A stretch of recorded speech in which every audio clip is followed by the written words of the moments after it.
Hey, what is going on, everybody? Welcome to the Super Lunch Bros podcast, episode number 39. 39 of these. Holy moly. I I am know, right? Brendan. I'm Nate. All right. Let's just get right to it. We had some fights again after a 4-week hiatus, which is kind of nice. And woo, do we have some fights? Yeah, I know, right? Like there's some good ones on there and some stuff I want to get to. I think first this is UFC. This was Holloway versus Kattar, the main event in Abu Dhabi. I think it was UFC Fight Island 7 or something like that. Yep. Fight Island number 7. Yeah. So obviously main event Max Holloway versus Calvin Kattar.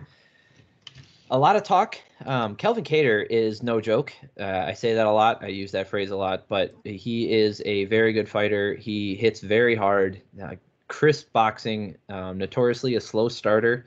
I don't know if we really saw that transpire so much as Holloway ran away with it. But Holloway just put on a masterful performance, showing why, in many eyes, he's still the champ at the featherweight division. And I mean, he set a record for the most strikes landed in a UFC fight. He basically most strikes and most significant strikes and like most thrown. There was a couple records. Yeah, it was an incredible performance from Max Holloway. This is the best he's ever looked. I mean, and he's looked phenomenal. I think part of this could be the skill gap between Calvin Kattar and Max Holloway transpiring. Maybe Calvin Kattar isn't quite up to par yet. But it's also Max Holloway was just on another level. And at one point in the 5th round, he was literally saying to the judges, if you haven't seen the video of it, that you can go watch highlights and like they've been floating around Twitter. You can go see him talking to the judges, not to the judges, to the announcers and saying, I'm the best boxer in the UFC. And then while he's saying that, he's looking away at them, at the announcers, and still dodging Kattar's shots. It was incredible. Yeah, that was I think there's a lot to break down in this fight. Yeah, so from what I saw, it looked like Max Holloway added a couple wrinkles to his game, which was already the best in the division. In my opinion, I do think he won the second fight against Volkanovski. I don't think it was like a robbery, but it was. I'm pretty sure he won that fight by all measures. It was an extremely close fight, and there's some ways that you can view it to where you can see it different ways. But I think most people from outside the judging cadre feel like Max Holloway inched out a win in that fight. Yeah, and then on top of that, I like Volkanovski. I think he seems like a genuine individual, which is high on my list of things that I enjoy about fighting and fighters. And he also was, he was very respectful about everything and very complimentary of Max Holloway in both the first and the second fight. But the way he has been dismissing a third fight with Max Holloway kind of irks me a little bit, because he's acting as if the book is closed on that rivalry. And it's very difficult in the UFC traditionally for you to lose twice to someone and then get a third rematch, right? Usually if there's a third fight, it's a split, and then the third fight is to decide, the trilogy fight usually happens when the first two fights went each way, right? And we've seen this situation in other divisions, obviously with Demetrius Mighty Mouse Johnson and Triple C. Oh no, no, not Triple C. No. Joseph Benavidez. Joseph Benavidez was beating everybody in the division. He was clearly the best fighter, not named Demetrius Mighty Mouse Johnson. And he got 2 cracks at DJ and couldn't get over that hurdle. And those fights weren't really close. There was no point in those fights where you're like, oh man, this could go either way. So, he's never getting a third shot at DJ until, he doesn't get another shot at the belt because DJ doesn't lose. And then by the time he does leave, like uh, Benavidez is kind of diminished a little bit. Anyway, this is not that situation. In the first fight, we had a close fight in which I would have given the last 2 rounds to Max Holloway, and Volkanovski clearly winning the first 3. Taking the championship, rightfully so, putting on a great performance and winning the fight. And then in the second fight, we have a back and forth, which the winner of each round there was no dominant rounds. Obviously, like there was a clear round for each fighter, but there was no round where you're like, oh man, there's no way they could give this to the other person. So it was close enough, and Max Holloway closed that gap, or what I'd I say think if they had called adjusted. that fight a tie, no one would have been disappointed. Yeah, I would have been fine Like with it. if they had called it a draw, I think everyone would have been like, yeah, we need to run this back. They went 5 rounds and there's not a clear enough winner of these 5 rounds that let's do another 5. Right. And that's what I'm looking for now, is because from what I can see, it looks like Max Holloway learned from that first Volkanovski fight, and he made the necessary adjustments, and I believe, those got him the win in the second fight. The judges didn't see that, and Volkanovski is dismissing it, and I don't think he's afraid of the challenge, but I think he doesn't want to get, Well, this. There's 2 areas to look at it from. You got Max Holloway coming off those fights, to where if you want another shot back at that belt, you have to make a statement like no other. Like you got to make it clear that you are still the next best person in this arena and that no one has even come close to surpassing you or deserving a title shot. And then from Volkanovski's standpoint, you're trying to hold on to a belt for dear life against someone that is pretty much your equal, maybe better or worse than you, depending on the night that both you show up. But like, if you're trying to put together a long title run, 3 fights against Max Holloway is not the scenario that you want to deal with. Yeah, okay. So I agree with you, and I don't think Volkanovski's avoiding the fight. I think there is tactical reasons not to take the fight. Obviously, career-wise, fighting the same guy 3 times in a row isn't the best way to move forward with your career, and obviously there's also monetary ones. He might want to get somebody with a bigger name, like Brian, or well, not a bigger name, but like get more names under his. I don't know if there's a monetary Well, advantage to not fighting Max Holloway, unless Conor McGregor shrunk back down to 145. No. I don't mean that there's a monetary advantage to not fight Max Holloway in that next fight is going to make you more money. I mean, adding more names under your belt, right, gives you the negotiating power and also the star power to, demand more money, to earn more, I would guess, earn more fans, because you're able to take on varying opponents with different styles. And I think Volkanovski has the ability to knock out a lot of people in the featherweight division. So, coming from that standpoint, if I was him, it's like, hey, line me up with some other contenders, let me knock them out, put them on a highlight reel so I can get some popularity. And there's nothing wrong with that. All of that being said, after this weekend, there's no clear contender in that division for me other than not named Max Holloway. I mean, here, let me look, but I'm pretty sure that Brian Ortega, like, there's some talk about it, and I don't like that. I don't think he's earned a title shot after one win against Korean Zombie. No, not.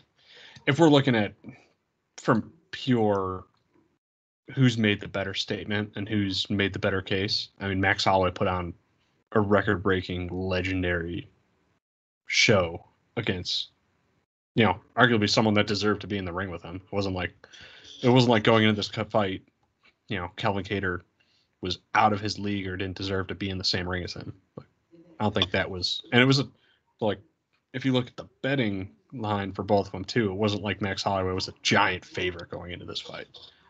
He was like, I think it was like a 150 something, like a slight favorite. Right. Yeah. So if you look at the rankings, we got Max Holloway obviously as a number 1 contender before this weekend. So that's not going to change. We got Brian Ortega as number 2. So there is a based off of when they last fought, there is a scheduling reason and a ranking reason to give Brian Ortega the title shot. So I don't have a problem with that. But the next guy, I even mentioned it right after the fight was over, Zabit Magomedsharipov. No, dude, you do not get a title shot, first of all. Second of all, based off of your performances and all your 3-round fights, you're going to get smoked by anybody with cardio, i.e., the Calvin Kattar in their fight in the 3rd round. Calvin Kattar was putting it on him, and Magomed just couldn't keep up anymore. So that goes 2 more rounds. There's a good chance Kattar wins that. And you think Max Holloway's not going to destroy him? Good luck. And then we got Yair Rodriguez, who is up and down. I don't like his attitude. I don't like his. He's had a rocky UFC career. Like, you got cut, brought back. But like a lot of that, I think, is a feud kind of with Dana White and not wanting to bend to the wills of the UFC. And I'm not going to put that solely on him. I understand that the UFC is a business and they're trying to get what's best for them, which isn't always what's best for the fighter. So Yair is trying to look out for himself, and I don't begrudge him for doing that. That being said, I don't think he's on the level of. I think he would lose to Calvin Kattar. Then we got Josh Emmett, who's a tough out for everybody. Jeremy Stevens at 8, who just lost to Calvin Kattar. We got Arnold Allen, Sodiq Yusuff. We got a lot of bangers in there. Some good fights, right? Ryan Hall's fighting in a couple weeks. Finally. So yeah, so we could see some. He's fighting Dan 50K Ige.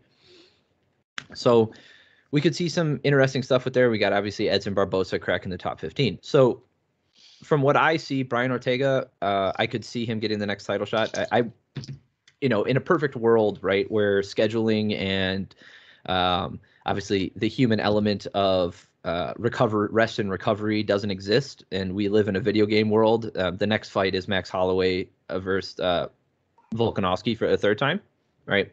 And then we go from there, right? If Volkanovski ekes out another win, there's no reason to run that ever again. And you can say whatever you want about the 2nd fight, but if the 3rd fight Alexander wins the fight, then again, we don't need to see that anymore. And I'm okay with him being the champ and Max Holloway just having to wait until somebody beats him. But in reality, most likely what we'll see is Brian Ortega fighting him, because obviously rest, recovery, and scheduling. So Brian Ortega versus Volkanovski, and then the winner of that fights Max Holloway. That would be that's good. I don't want to see Max Holloway fighting Zabit or Yair or anybody else. Honestly, I don't like when the UFC does that. To try to put names on other people to get them a title shot, because then it just messes with the scheduling even more, and I don't like that.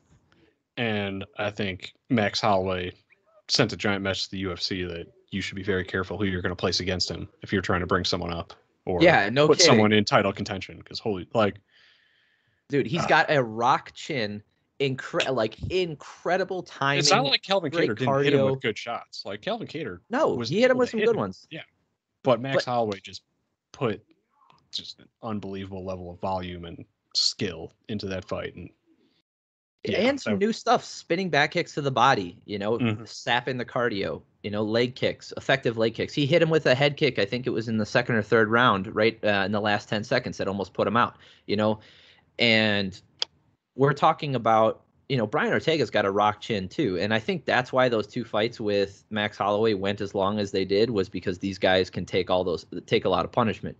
If you put someone in there who does not have that kind of chin, i.e. everybody else, they're gonna get smoked. And these guys are taking so much damage fighting him.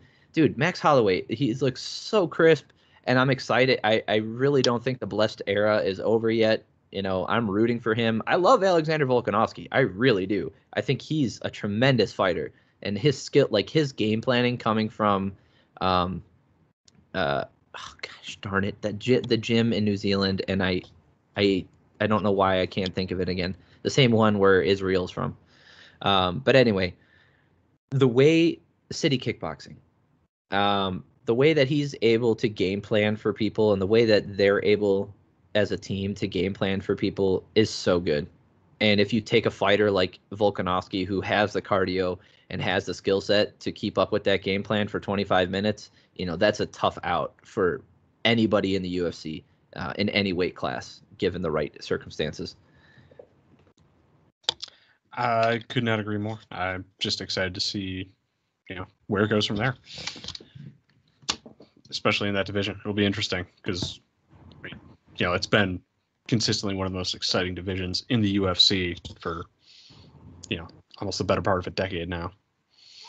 Yeah, and there's, with these smaller guys, you get guys who have, great cardio and can put on, exciting displays of MMA for 25 solid minutes. It's not like, the light heavyweights and the middleweights and the heavyweights, obviously, where you get these guys who are explosive for the first 5 minutes and then they slow down, or all of a sudden it's just like grapple heavy, which is, if it's your game plan, it's fine. But we all know it when we see it. If you're a fan of MMA, you know it when you see it. They go in with this game plan, It's not working, they get tired, and then all of a sudden it's a hug fest. So I don't want to hear it against the cage, Johnny. Yeah, I don't want to hear it. If that is like Daniel Cormier pushing someone against the cage, dirty boxing, putting the head on the chin, putting the head in the chest, doing sweeps, leg trips, this is everything an old tight. Callback, super old. But do you remember Johnny Hendricks versus Lawler? Yes. Where he just basically put his head down, like into his hip, put him against the cage, and just pressed him into the cage for like 3 minutes.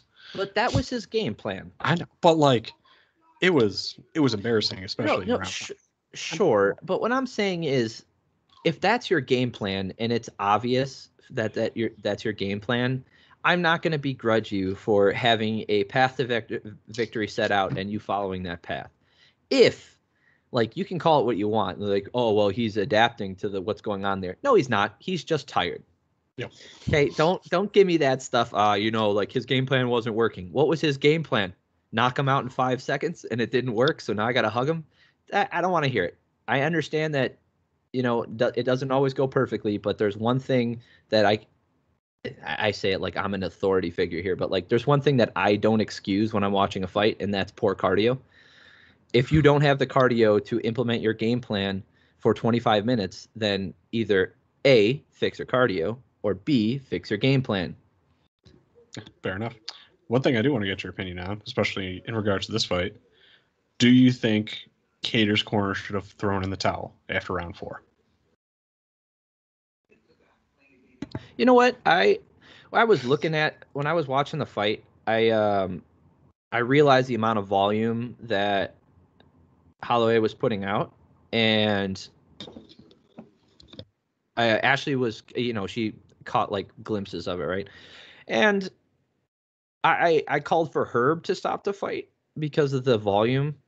Like I just said, there was like a lot of volume that was being put out.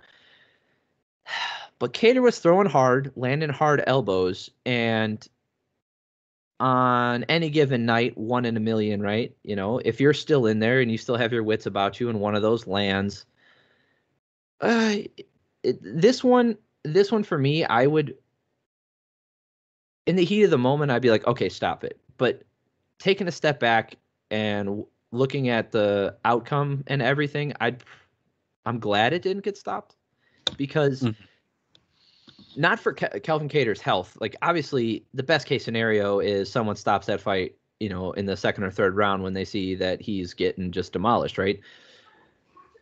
But here's okay. It's hard at that weight class to really, I don't know.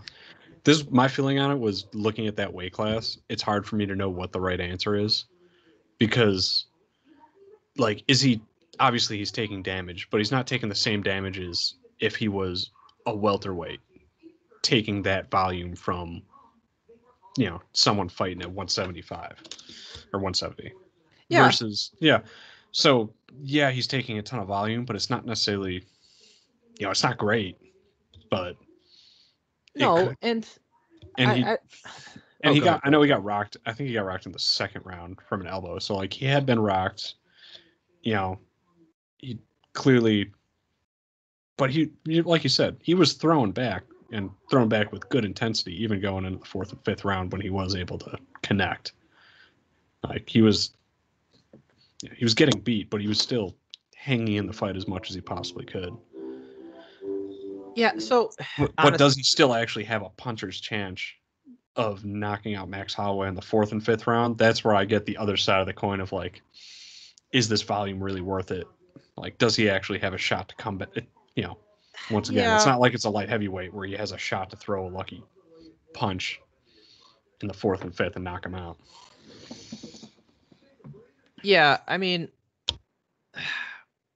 okay, this is what I'll say, and I don't want to sound like a barbarian or one of those MMA fans who's just like, oh, let him die. That's not what I want to say. All right, I just want to set that up. It's just we're in a sport where we say this a lot. We're in a sport here where the object of the sport is to cause brain damage and physical damage to your opponent. Okay, so the best way not to get hurt in MMA is the stupid answer is don't fight MMA. Right? So that being said, that's not the answer to everything. Like everybody who walks in there should be able to take a beating and almost die. Like that's not what I mean. I just mean that given those parameters and what we saw in this fight, I would give Kelvin the leeway because he was still defending. The rules state that if you intelligently defend yourself. I mean, we've seen fights get stopped when people are intelligently defending themselves regardless. Yep. I mean, like, but I don't think Herb Dean did anything wrong by not necessarily absolutely stopping. Not. Yeah. Absolutely not. I don't think that at all.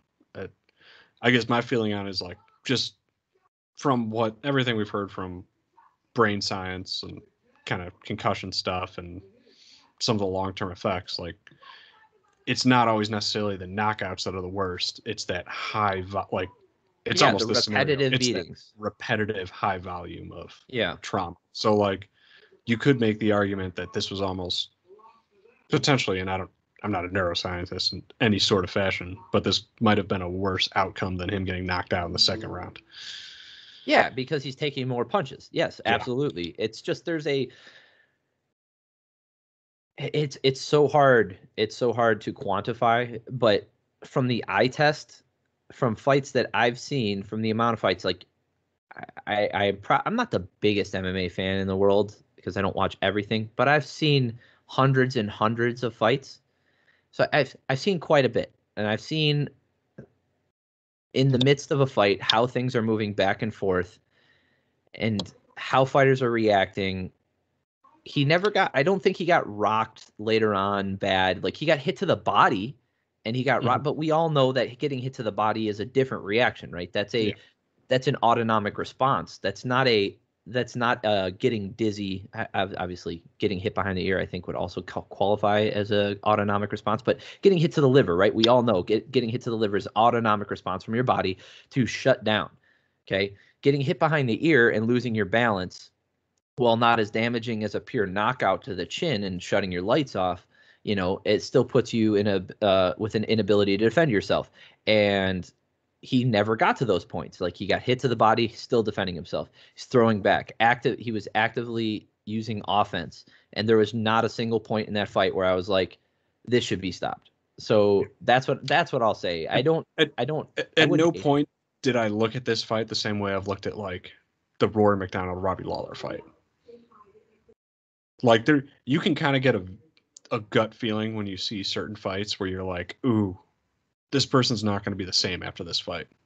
Yeah. Like there's a little bit of that you get when you watch one of those fights. This didn't feel like that fight to me necessarily. Yeah, it wasn't. Like as much volume as he took, I never really got that feeling of like, ooh, this person's not going to be the same after that fight. So I don't think Calvin Kattar was necessarily put in that territory. Do you think the reaction was because it was on public television again? Because this fight was also broadcast on, was it ABC or CBS? I don't even know about that. Yeah, I'm not sure. I mean, there's always kind of a little bit of that reaction in that conversation whenever there's such an overly dominant performance. I mean, I don't have a problem with it. If they stopped it, I wouldn't have been mad, and they didn't stop it. I'm not mad. I think it was fine. So obviously, hindsight's 20/20. If he never looks the same after this, then so be it. But from what I saw, nobody is to blame here. I don't think anybody did anything wrong. Okay, co-main event. We had some Hall of Famers here. This was fantastic. Oh yeah. So we had Carlos Condit defeating Matt Brown via decision. It's just it was a good fight. It was one of those ones watching veterans go at it. It was a very intellectual fight. You know, there was some striking, there was some really good offensive wrestling, good positional changes, good sweeps, fighting off the back, great transitions. Like I said, there's just so much in that fight, like a complete MMA fight. It was great to watch. And I'm really happy for Carlos Condit. I think he has lost a little bit of a step, but he's as dangerous as ever. Well, he's honestly he's one of those guys that I think of when I think of fighters that they lose something in a fight, like the him and Robbie Lawler fight. Yeah, which I thought he won. Yeah, same. But that was a fight where it's like, oof, this is a fight that's going to affect both of them going forward from here. Like that was. Yeah, Robbie Lawler went from fighting Rory McDonald in a brutal 5-round war that he, knocks out. He knocks him out in the fourth. It was like the end of the fourth when. You sure it wasn't the fifth? No, I thought it was the 5th round because he was up 3-1, and all he had to do. Remember, on all 3 judges' scorecards, he was up 3-1. Okay, then it must have been the 5th. I thought it was in the 4th. I'm pretty sure it was the 5th round, and. He hit him with one good punch to the nose, which was already super broken. Oh, yeah. And then Rory couldn't see anymore. He went blind. So, and then he goes from that fight and then fights Carlos Condit in just another brutal fight. And then he fights Tyron Woodley and gets knocked out in like 2 minutes, which, whatever.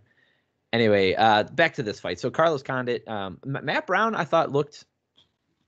I would say functional, competitive. Yeah, I think he's still a challenge at welterweight for a lot of up and comers. So I wouldn't mind seeing him in there more. Carlos Condit, I know he wants that belt again. I think I don't think it's an easy path, especially with the 2 of the best fighters in the world being wrestle heavy and wrestle dominant fighters. So that's going to be difficult. I don't really see it. We've talked about pathways before to the belt. I don't necessarily know if there's a pathway for him. No, but I think there's some fun fights. Like I wouldn't mind watching him versus Wonderboy Thompson. That would be fun. I agree. All right, so this fight actually made me think of something. I don't want to get your opinion on it. What if they made a second UFC league? Like a Masters league?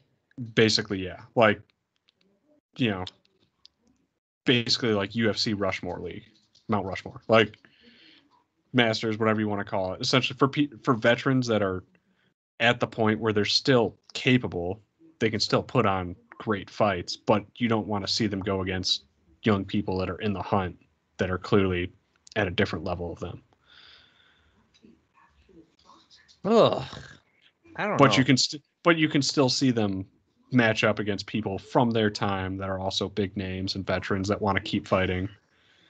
And so they're kind of still fighting at no. That level. No. I get what you're at, and I'm not gonna just outright say it's a bad idea because I think it's a good idea.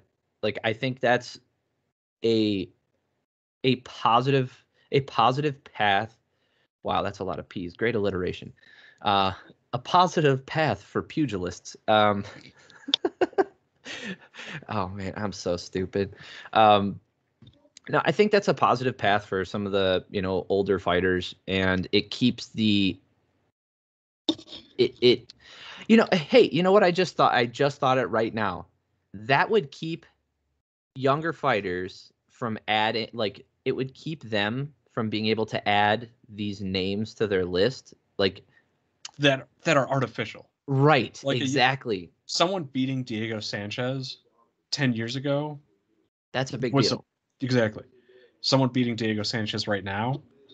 Yeah, you can point to your record and say, I beat Diego Sanchez, but which Diego Sanchez did you beat? Which BJ Penn did you beat? Like that's the best example. Is BJ Penn.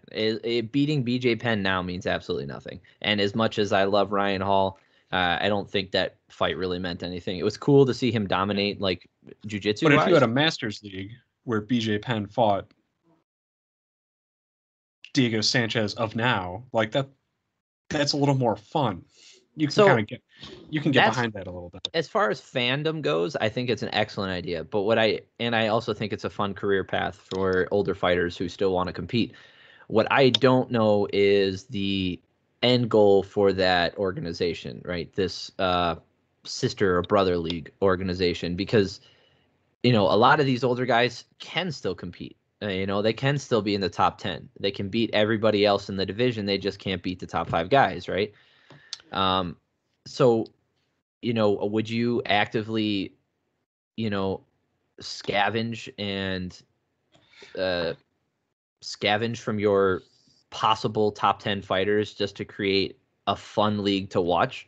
And because I don't think they would do that. That doesn't make sense. I maybe wouldn't even necessarily throw it up as like an official league, but I'd maybe create it as a special classifier to where I'm going to do matchmaking for these people for the most part, also with other masters or, people that actually have people that are at that career level. And maybe it's something that, honestly, I think there's a lot of fighters that might even be interested in just opting into that. Like, hey, can I just go for the pay-per-views? Yeah, it's called Bellator. Yeah. 5 years ago. Yeah, but like creating a little bit more of that atmosphere in the UFC of like, all right, we got some veterans that can still pull in pay-per-views. They still pull in attention. They still pull people in that want to see them fight and enjoy it. Like, if you had every couple UFCs, you just had, UFC Masters freaking pay-per-view card, and you had a bunch of these, aging fighters, but still, they can throw down. It's interesting fights. People still like to see them go at it. And it's not necessarily excluding them from the possibility of a title run or fighting people within the UFC, but you know what? I think the UFC already kind of has this with Submission Underground, the one that Chael Sonnen does and stuff, because it's all under the umbrella of the UFC, but it doesn't, it's not that impact that you're seeing in the UFC, and we have guys who can still grapple, can still compete on a high level in most of the aspects of, not most of the aspects, but especially grappling. And we get like fun fights that we might have missed out on, or ones that that are fun now because they're a fun matchup. Like, hey, this guy is like one of the best jiu-jitsu artists of all time versus like this young up and comer, or this guy who they weren't in the same league. They weren't in the top 10 at the same time, so they never got a chance to fight. That kind of stuff. I think that's more of what I like to see, and it doesn't dilute the UFC with like purely pay-per-view fights, like fights that are just on because names. Yeah, and it doesn't necessarily have to be purely pay-per-view fights, but I guess I want to find a way to where the UFC isn't just feeding people. Yeah, feeding young people, veterans who have that name status, and can kind of give those people maybe the send-off, kind of the back end of the career that they probably deserve a little bit more. Yeah, and like a chance to make a little bit more money without killing themselves. This is a perfect way to put people on the back end of the career and match them up in a way that's interesting, fun, and is going to get views versus, some of the other fights the UFC has done with some of their aging veterans. That's kind of a. I think it's just not feasible. As much as I would like to see it, I don't think you're going to see that within the UFC umbrella. It would have to be them going to a different organization, because I don't think the UFC wants that. They're like, if you want to fight in our organization, you're going to do what we tell you, and your name's going to be used for whatever we want it to. God forbid the UFC try something different, or Yeah, or take care of the people that have been giving them their life for the past like 5 to 10 years. Yeah. Last thing I want to touch on the Carlos Condit fight, Carlos Condit Matt Brown fight, is Matt Brown was very upset about the 30-27 unanimous decision. Yeah. Or was it unanimous? Was it all? Was it 2 judges? No, I think it was unanimous. All 3 judges had it 37 or 30-27. I think it was 2. I thought 1 judge. Okay, maybe it doesn't matter. There was yeah, there was multiple judges that gave him. Yeah, he was very upset about it. I don't agree with that with the 30-27. I think he has a point, but I also don't think that there's room for him to be super mad about it. Like, a judge's loss is kind of a judge's loss, split versus unanimous. Like, yeah, because there was the first round was clear. I would have given to Matt Brown, and then the second round was obviously Carlos Condit's. And then the third round, I gave it to Carlos Condit. I gave it to Condit. Yeah. But I could see his frustration because he's like, if they didn't even give me the first round, like, there's no way in hell they're giving me the third one. So it's like, what are they even looking at? And I totally understand that because, you know, if you have some more educated judges with more nuance and what they see the nuance in the fight and what they're watching, they might give that fight to Matt Brown. Oh yeah. So, you know, I guess that's I can in terms understand of judging frustration. In terms of judging decisions that are going to get me upset, it's far from one that's going to get me upset, but it is still just indicative of the consistent judging issues that the UFC has. All right, interesting fight here. We had Santiago Ponzinibbio getting knocked out by Li Jingliang. Like that, Ponzinibbio. He's so up and down, and I don't think I've ever seen him just get smoked like that. That was crazy. And Lee is an up and down fighter. He's just like, I don't know what to make of that fight. I don't have much to say about it other than like Santiago really took a hit career wise with that loss. And I don't know how he comes back from that without just running roughshod through the rest of the division. Like he was, I guess, on the cusp of becoming like a actual contender at welterweight. You know, like, yeah, here, let's look, because I know he has really good wins. What were they? I didn't even look at what they were ranked before this fight. Not. Yeah. But that's not the point. Yep. The point is he has some very good wins on his record, and yes, okay, this is why. Okay. Court McGee in 2016, Zach Cummings, good fight. Nordine Taleb, that's a good win. Gunnar Nelson, knockout, that's a good win. Yeah, Mike Perry, Neil Magny, he knocked out. So this is what I'm saying. You know, Neil Magny's making a run right now. Yeah. And this guy knocked him out. Neil Magny just beat Lee too. Maybe. Yeah, he lost to Neil Magny. Yeah. So we're in this like weird thing. So like, MMA math. Yeah, well, Lee doesn't have like a lot of names on his win record yet that are really notable. So we'll wait to see what happens with him from here. But my point with this thing, where I was going with this, is Ponzinibbio was beating people like Wendell Oliveira, Sean Strickland back in the day. Then he loses to Lorenz Larkin. That's no shame in that. Beats Andres Stahl, then Court McGee, Zach Cummings, Nordine Taleb, Gunnar Nelson, Mike Perry, Neil Magny. He 1, 2, 3, 4, 5, 6, 7 fight win streak was snapped. So yes, he might not have been in the top 10 or top 15 here, but he was making a go for it. Like 1 or 2 more fights. He should ranked fighters, and he could have been one fight conversation because of the win streak. If he beats him, right? If he beats Lee, I think he gets put in the rankings, and then one fight against anybody in the top 10, and he wins that, and because that's a 9-fight win streak at welterweight. Now he's looking at a title shot, and because this loss, like now it's just all gone. Sad. Yeah, I don't. Like I said, I don't know what to make of it. I don't feel bad or anything because I have no like emotional connection or anything to him as a fighter. It's just one of those things where, as a career, like putting up 7 in a row in the UFC is not an easy thing to do, and it's just snapped by another guy who's like a back and forth fighter. So, and it was a bad knockout. Okay, here's you one. Never want to be someone else's highlight. Speaking of highlights, good transition, Nate. Joaquin Buckley getting destroyed by Alessio Di Chirico. what is going? So Joaquin Buckley, I don't want to just sit here and like crap on him. Like that's not what I want to do. But he had the highlight of the last year, right? With that jumping, spinning back kick while the other guy was holding his foot. What is it? He had one of the most iconic performances of last year. Right. I think that was actually on the same. Was that the Tony Ferguson fight? No. It was a different card. But still. So yeah, incredible. he knocked out Impa Kasangane, right, with that spinning back kick weird thing, right? So before that, he lost to Kevin Holland, which there's no shame in that. Kevin Holland's a beast.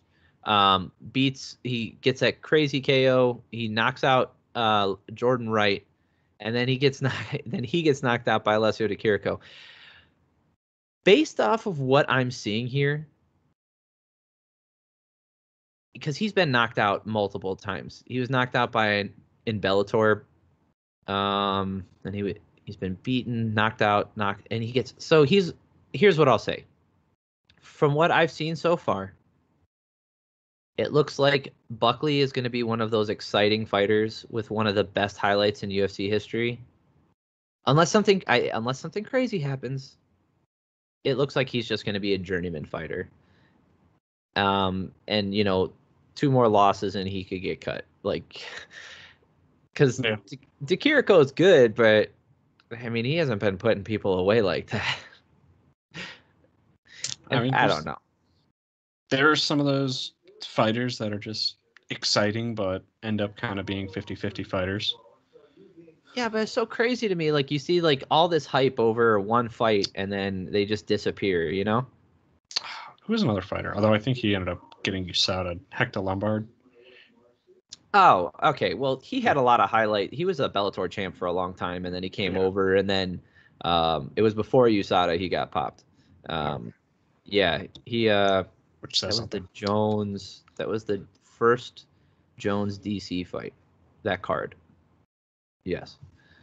But anyway, yeah, I don't want to crap on him. Alessio, got a really good knockout in the first round. And it was really fun. I hope both of these guys go on to have some really exciting fights because that's what they seem like to me. Yeah. For the first fight on the main card was Punahele Soriano versus Dusko Todorovic. Dusko looks like a smaller Stefan Struve, and if you look at his picture, he looks like Stefan Struve. He's a really crafty kind of guy, very loose in there. Goes with the flow. He just got caught, with his couple punches, and I think if he puts these guys were both undefeated going in. So I think going forward, if he can shore up his defenses a little bit and be a little more careful and cautious about how he fights without losing what he is, I think he can still come back and do some decent stuff at middleweight. He's very he has a lot of talent, and you can see it. All right. There's not a lot on the prelims that. And I also did not watch them. Okay, so we actually have 2 fights coming up. Okay. I don't know if you want to cover both of these cards, but because I think what we should do is do a recap later this week on this card, because the big card coming up is on the weekend. I don't have enough to say about the fight night. No, what I'm saying is, that's what I'm saying is we could do a preview of the fight night, and then we'll do a recap of the fight night, and then a preview of the pay-per-view. I see where your head's at. Okay. We'll put that out on Friday. All right, so for those of you guys who are, I don't know if I explicitly said it. By the way, for you guys who are listening, thank you very much. I appreciate it. Make sure you like and subscribe, all that good stuff. If you're watching this on YouTube, that's fantastic. We also are available on Spotify, wherever else you get your podcasts, and vice versa. If you're listening to this and you want to see our faces, go to YouTube, and it'll be up there too. Speaking of Neil Magny. Yes. Also, if you made it this far, it's just kind of pointless, but below listed below, there'll be timestamps so you guys can skip to whatever you're interested in. So we got Michael Chiesa fighting Neil Magny. So at welterweight, this is pretty interesting because I think both of these guys present unique but equally difficult challenges to the guys in the top 5. I think Michael Chiesa, with his grappling ability, also just his he's got a good chin. He's a really good grappler, and he's just a very tough out and a tough dude. And then you got Neil Magny with probably, he has Max Holloway levels of cardio. He's got, there's Frankie Edgar. High striking volume. Yes. You've got Max Holloway, Frankie Edgar, Neil Magny. These are all guys with infinite cardio. Okay. And he's a tall, lanky fighter who just doesn't go away. And they both provide interesting challenges because Michael Chiesa is ranked number 8 and Neil Magny is ranked number 9. So this is, as far as rankings go, this is the best case scenario. So above them, to recap, we have Damian Maia, who's retiring. We have Tyron Woodley, who should be retiring. We've got Stephen Thompson, who should be challenging for the belt, probably another fight against the top 5. We've got Jorge Masvidal. I don't know what he's doing. We got Leon Edwards, worst luck in the world, but he should be challenging for it. He needs a fight, and then he could challenge for a title. Got Gilbert Burns, who should be fighting for a title next. I think that was scheduled. And we have Colby Covington. Congestion. Right. We say traffic jam for the title shot. There's few divisions that rival welterweight. With all of those names being said, I said them for a reason. Any one of them can be challenged by the winner of this fight, because the winner of this fight will likely bounce ahead of Damian Maia, Tyron Woodley, unlikely Stephen Thompson. So we're looking at the winner of this fight moving up to number 6. Okay, barring some garbage that we see. With that being said, we now have the potential to shake up the top 5. Okay, so Jorge Masvidal fighting either one of these guys, I think they match up well with Masvidal because they're specialists, and Masvidal. Actually, I think Masvidal matches up better with Neil Magny than Chiesa, but I think he beats Chiesa more often than he beats Magny. I know that sounds weird. No, I actually agree with that. Stephen Thompson, I think, beats both of these guys. I don't think that's a controversial thing to say. I think Stephen Thompson can take out both of them. Yeah, I think Neil Magny might present more issues to him than. Yes, cardio, length, but I just think he'll get picked apart against a seasoned striker. I think it's just a harder. I think there's a slightly harder matchup there. Even though I definitely agree with the win. Yeah, I think. I think Leon Edwards. I haven't seen enough of him. I couldn't tell you. So I have no idea. He's been in a basement like Ben Affleck and Batman, just training away. But let's say those names. Again, I listed those names because I don't think Stephen Thompson is fighting either one of these winners. Okay, or the winner of this. Sorry. I don't think Jorge Masvidal is fighting the winner of this. Leon Edwards, I don't know if he has a choice anymore because he's supposed to. Oh, Leon Edwards is fighting. My bad. Khamzat Chimaev, or did that fight get scrapped again? I have no idea, dude. That's what I'm saying is there's a lot of movement here, and but not in a direction, just a lot of movement. Yes. So. From what I can see, one of these guys, there's a good chance that he'll challenge. Even Colby Covington might have to drop down and fight one of these guys. Yeah, and we could be looking at a real shakeup in the division. So I think this fight is very important for the welterweight division, which would not be a great matchup for either of them. No.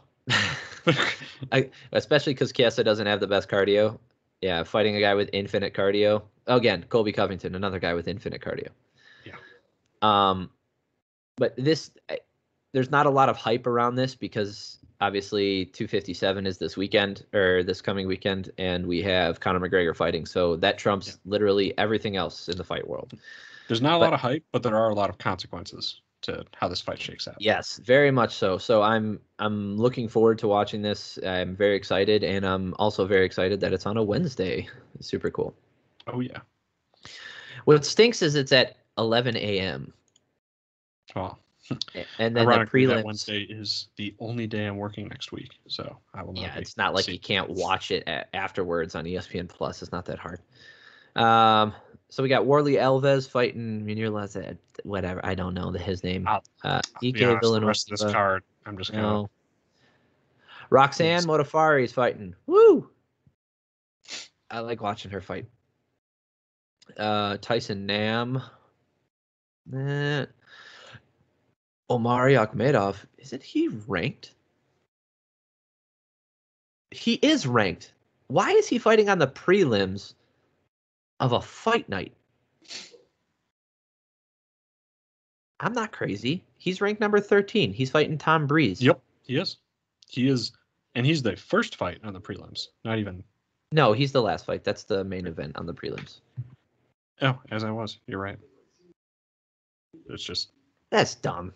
And then Ricky Simon fighting somebody without a picture. Ugh. Yeah, this one, Marcus Perez. I see why they just snuck this in on a Wednesday. There's so many fights, though. I know. Oh, Umar Nurmagomedov. I wonder if he's related. Probably not. I feel like this fight night is just taking all the leftovers from the fridge and just throwing them on a plate and microwaving them. You know what? Screw it. Okay. I changed my mind. We're not covering that card that much. Let's cover this UFC 257. Yeah, buddy. We'll cover this now, and then we'll probably do a second one. We'll do a recap and a cover, or we might just wait till Saturday. Or we might do another Cobra Kai episode. We should do that because I watched all of Cobra Kai, and I'm caught up. Yes. I forgot to watch the latest episode of The Expanse.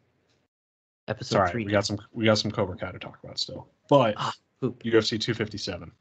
Okay, we got Dustin Poirier fighting Conor McGregor. Is there a belt on the line? I don't even know. No belt. There's no belt. Okay, you're positive. Yes. There is no interim belt. There's no Banff belt. There's no. That's not a real belt. Yeah, I might as well have an Abercrombie and Fitch belt. And it's less useless because it can't even hold up more the likely pants. to be an Abercrombie and Fitch belt or whatever. There's Conor McGregor's Whiskey Company belt. This is more so, kind of just a storyline fight. Just. So, I'll just flat out ask, who do you think wins this fight?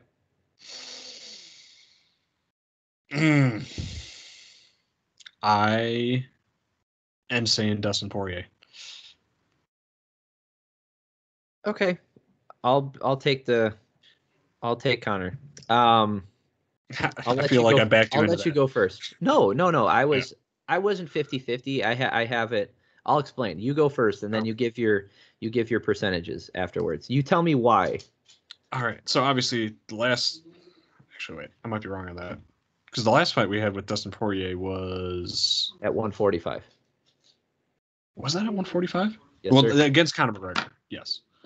Yes. Oh, the last Dustin Poirier fight was against Dan Hooker. Yes, of which we saw an incredible performance from Dustin Poirier. Mm-hmm. And the fight before that, we had him versus Khabib, which, no one looks good against him.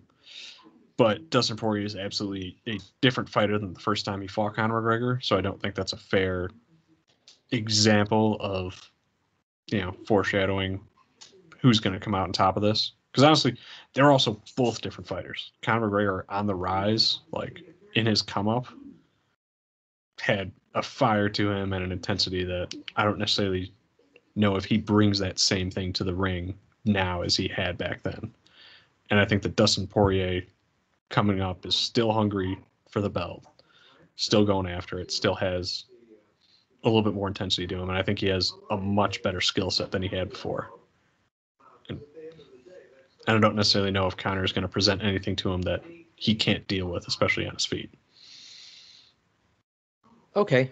Okay, percentages. You mean if they fought 10 times? Yeah.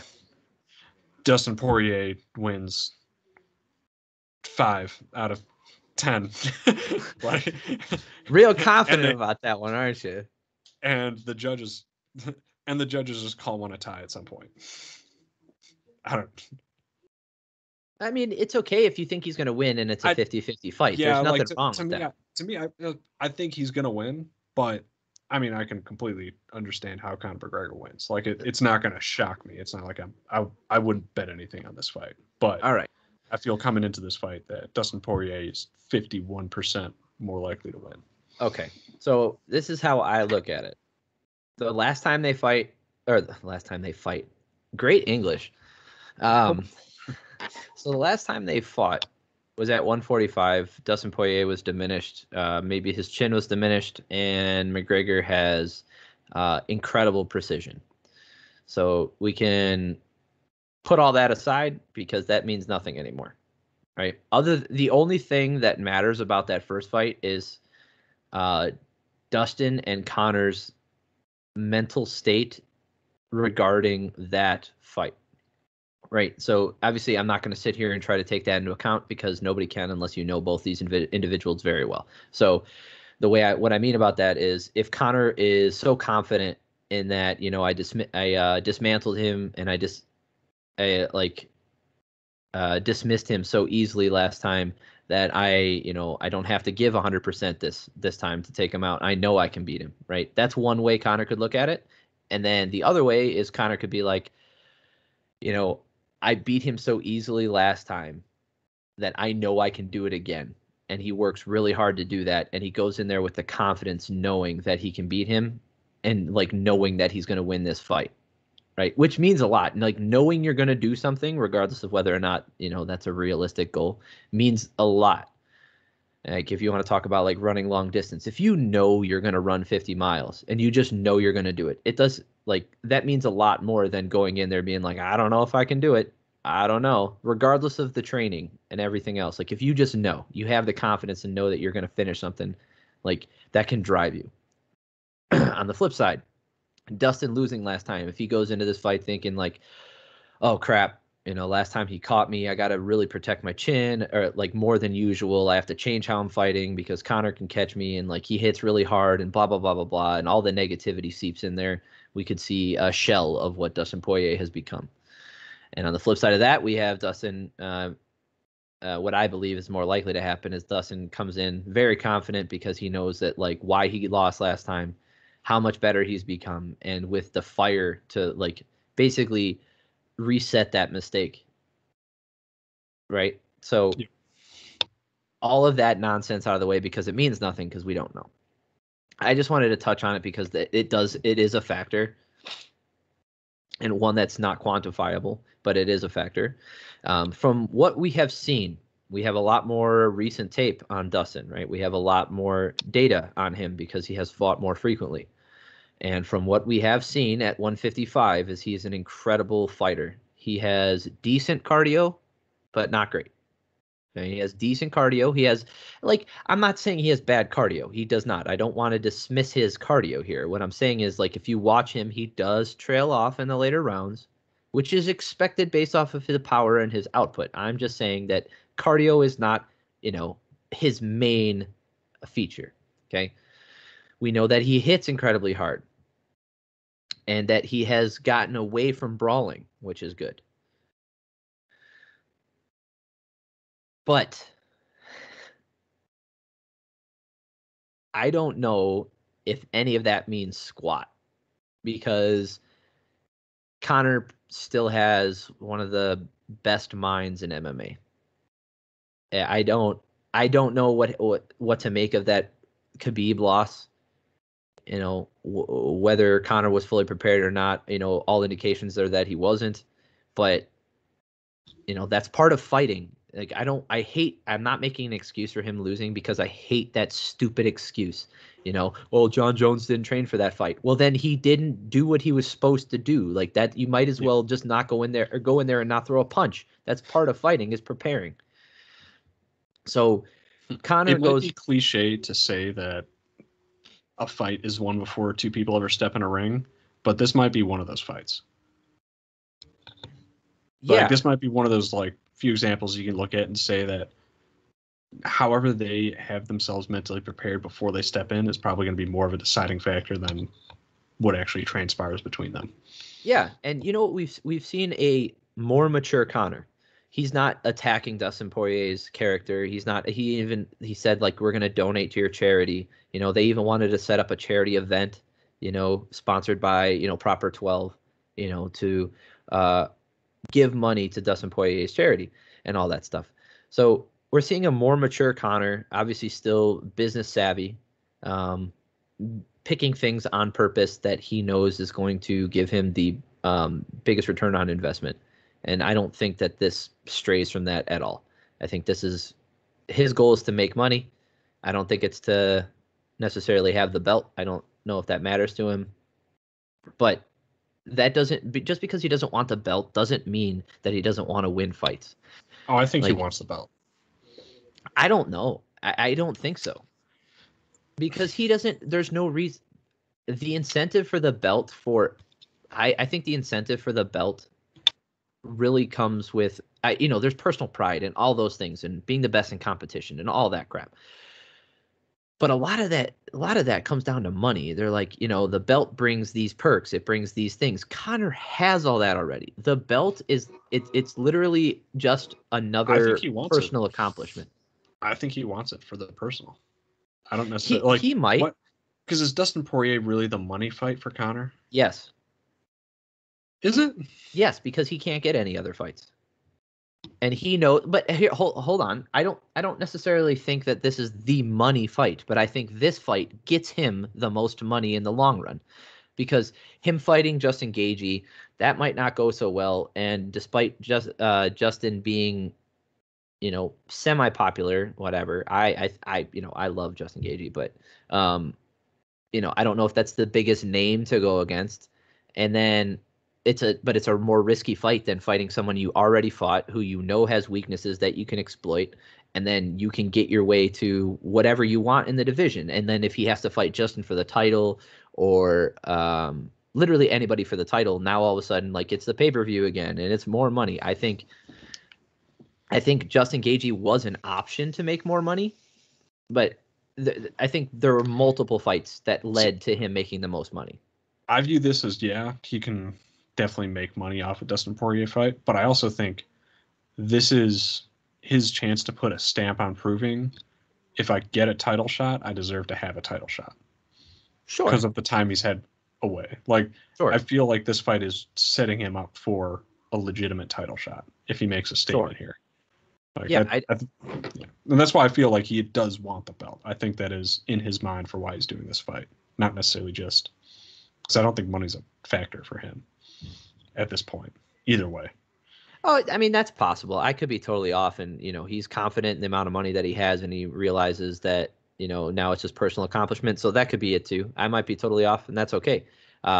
Either way, what we're looking at here is a good fight. I think Conor McGregor wins this fight more often than he doesn't. I think that his cardio definitely won't hold up, as it usually doesn't. But I think because of the way Poirier fights, and McGregor's able to maintain distance and control range, I think he's able to find that shot and put Poirier out more often than he doesn't. I don't think Dustin Poirier is a bad fighter, or that the skill gap hasn't been closed since the first fight. I think it has. But if Conor McGregor shows the tenacity, I mean, look what you can say whatever you want about Cowboy. Like, look what Conor did to Cowboy. Yeah, that was. You gonna tell me Dustin Poirier is gonna do that to Cowboy in the varied way that he did it and not get touched? No. But that's also not how Dustin fights. Like, no, but that's what I'm saying. is like Conor McGregor is so far ahead of everybody still. When this, like, in the tactical, and like him versus Dan Hooker, I think would be a closer fight, and I think Dan Hooker could probably get the win more often. You know, someone who swings crazy, like, and like has good cardio and is a nutcase like Justin Gaethje, I think wins more often. And obviously, I think if they fight 10 Justin times, Gaethje has a better shot than Dustin Poirier. I would pick Justin as a favorite. Yeah. I could be way off in that one too, and I do believe that Conor can knock out Gaethje. I think that can happen, but from what I've seen, I think Conor McGregor wins this fight 7 out of 10 times. This could be one of the 3, right? I could be completely wrong on this. I guess I just need to see. I don't know, the Cowboy fight. It's hard to measure it because Conor McGregor's style is also absolutely crazy finishes that you can't imagine are going to happen. Like, it's when we're talking about like where is Conor Love at skill wise? Like, how is he matching up? Like, is he the same fighter? My hard part to get on board with he's going to win 7 out of 10 times is like, how much time have we seen him in the ring to see what type of fighter he is right now at this point? I just mean he finds Dustin's chin 7 out of 10 times. All right. That's what I mean, is Dustin's chin is better at 155, but he's been knocked out at 155. He's been rocked at 155, right? He does not have an iron chin. That is fair. Right? And Conor McGregor still hits hard, and if anything hasn't diminished, it's his power. And his power isn't even the best part, it's the precision. You know, I think he has the tactical advantage, I think he has the power advantage, and I think I think if this goes past 3 rounds, it's up in the air, but I'd give the odds to Dustin. I don't think we're going to see an extended Conor beating here, but I don't think Conor. Yeah, what I mean is I don't think Conor beats him up for 5 rounds. You know what I mean? Mm-hmm. But I do think, given the 15 minutes of cardio that Conor probably has in him, 12 good minutes, 3 rest, I think he takes out Dustin most of the time. All right, that's just me. I don't. No, that's fair. I don't think. Like, it sounds like I'm just being like a Conor nut hugger here, but I'm really not. There's a lot of fights I see Conor McGregor losing in the modern in the lightweight division. This just isn't one of them. And yeah, that is completely fair. I can't discount your assessment on it. I just, no. I still think Conor McGregor loses to Tony Ferguson. You can say what you want about Tony. I still think he loses to Tony. Although, what about Rafael dos Anjos? That fight never happened, remember? Because Rafael hurt his foot. I think he loses to Rafael. There's a lot of fights at 155. Yeah, all these guys with good cardio are a problem for Conor. Anybody who can take a punch and has good cardio is a problem for Conor. That's why the Nate fight was so incredible. The second fight with Nate was so incredible, is because Conor changed everything to win that fight. Yeah. You know? Anyway.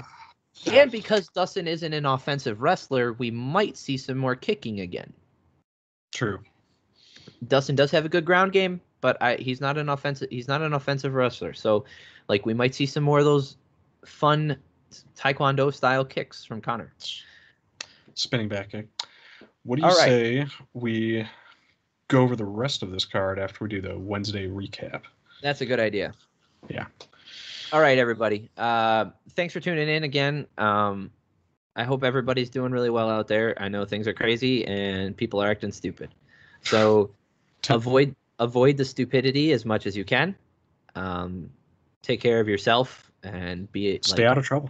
Yeah, think before you do things, which is advice I wish I would take more often for myself.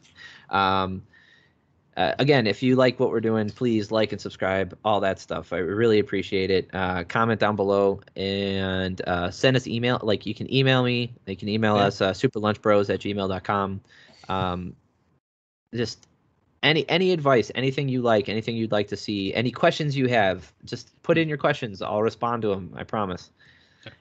We also occasionally will go over popular TV shows. So if you didn't hear our last episode, we broke down Cobra Kai season 1. I think we went to. Did we go to season 2? We covered both both seasons altogether.